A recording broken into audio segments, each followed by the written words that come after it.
Hello everyone and welcome back. In today's video, we will learn how to stretch table cells across rows and columns.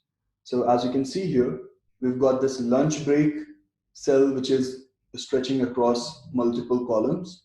And we've got this hours table cell which is stretching across all the rows. So this is our table. Let's add the lunch break row and the hours column. Let's bring up our code editor. Let's minimize it.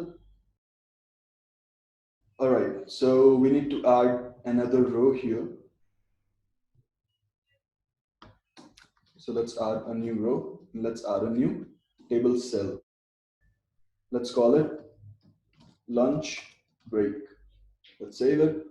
And now as you can see, the lunch break cell is just in the first column, but we want it to stretch across multiple columns horizontally.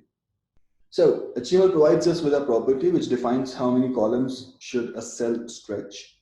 It's called column span. So let's try that. So call span, let's say 3 and save it. And now as you can see, the lunch break cell is stretching across the first 3 columns. But in our case, we need it to stretch across the 5 columns. So let's change it to 5. Let's save it. And now as you can see, the cell is taking the entire width horizontally, but the text is not center aligned. So let's do that. So style, text align, say center. Let's save it. And now our lunch break text is also center aligned. So coming back here, now we need to add this hours column. So let's bring up our code editor. So what we want is a table cell to stretch from the top row to the last row. So let's add a table cell here. Let's say hours. Let's save it. And now as you can see, we've got hours as the first table cell in the first row. So we want it to stretch across multiple rows vertically. So HTML provides us with another property, row span, which specifies how many rows should a table cell stretch across. So let's try that.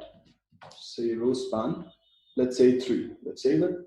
And now as you can see, R is stretched across the top 3 rows. But in our case, we want it to stretch across all 6 rows. So let's change it to 6. Let's save it. And now as you can see, R is stretching vertically across all the rows. And that's all we wanted to do. And that's all for today, guys. If you have any doubts or queries, or if you did not understand something, feel free to drop a comment and we will discuss it. See you in the next video. Bye and take care.